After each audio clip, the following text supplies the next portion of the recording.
Öğrendigensem, kaşhi abat, şime kayırış.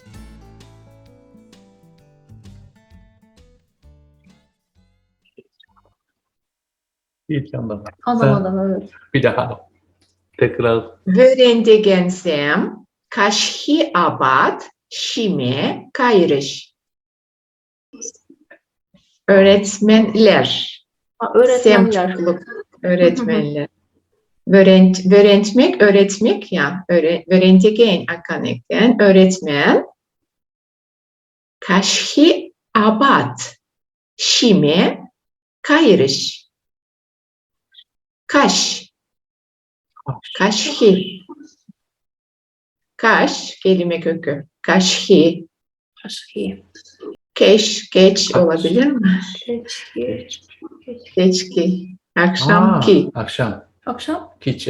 Aa, keş. Kiç. Hı. Akşamki. Abat, şime kayırış. Şi. Yemek. Abat, obed, Abat. yemek. Abat, Akşam evet. yemeği. Evet. Şime, Yemek. şime. Şime, Yemek. yemek. Hı. Kayırış, kaymak, kayma, gitmek. Aa, kaymak gitmek. Aa, Yemeğe akşam gitti. yemeği Akşam yemeye yemeği. gittiler. Evet, öğretmenler, öğrendigensem. Tatarca. Okutuşlar kişki oşarga gittiler. Öğretmenler akşam yemeğe gittiler. Çoğul eki lar bizde ama Çuvaşça'da Sem. sem. Sem. Sem. Öğrendigensem. Orada çok isimlere gelen sem. Üçüncü cümle. Munşada yuvandım hem şovundım. Çuvaşça ya.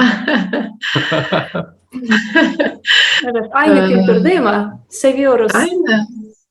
Banyoda yıkandım. Ama yuundum, yıkandım, şovundum ne demek acaba? Şovundım. Meyik vurmak, evet. Evet, Şaban, Türkçe yok herhalde Çapma. değil mi? Çapma, evet, o Süpürgeyle Türkçesi. Evet, Süpürge süpürgeyle. demeyelim de. Şey diyelim onu, ağacın dallarıyla dövmek kendimize. Hani doğuda da şifa için böyle bazı ağaç dallarıyla böyle vuruluyor ya vücudun. Evet.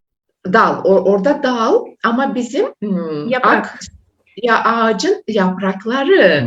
Yani yumuşak o, çok yumuşak. Çok yumuşak, Evet. evet. Gençken toplanıyor zaten o kayın Evet, ağacının yaprakları. Evet, gençken toplanıyor ve süpürge Yumuşak çok yani. ağır oluyor ya. Süpürgeyle dövmek demeyelim de ağacın Evet. dallarıyla Bir de dövmek. sıcak suda nemleniyor. Değişiyor. Nemleniyor değil, demleniyor. Demleniyor. Kaynar Evet, suda, yapraklar. sıcak Tabii tabii suda. kokusu çıkıyor, çıkıyor böyle. Evet. Munca Çay gibi. sizde de, Tatarca'da da bizde de munca. İşte banyo Munca. değil mi? Aynı. Hamam aslında. Hamam, evet. Evet, banyodan ziyade hamam. Hamam. Sauna Munca. hatta değil mi? Sauna Evet, diyebiliriz yani. Evet, saunada. Evet. Yıkandım, yuvandım. Çabındım. Şabındım, sıvırkı bilen şabındım. Siz doğru dediniz süpürgeyle vurmak diye. Evet. Süpürge yani. Milik hatırladım. Millik. Millik. Bizde de var millik. Millik de Milik var. diyoruz onu. Var. Ana, yöreye göre. Bazı yörelerde millik, pinlik, sıvırkı. Başka var mı merhabalaşma, selamlaşma, salamdan başka? Irıgun, ırı-ir, hayırlı gün, hayırlı günaydın, hayırlı akşamlar için ırı kaş kullanılıyor.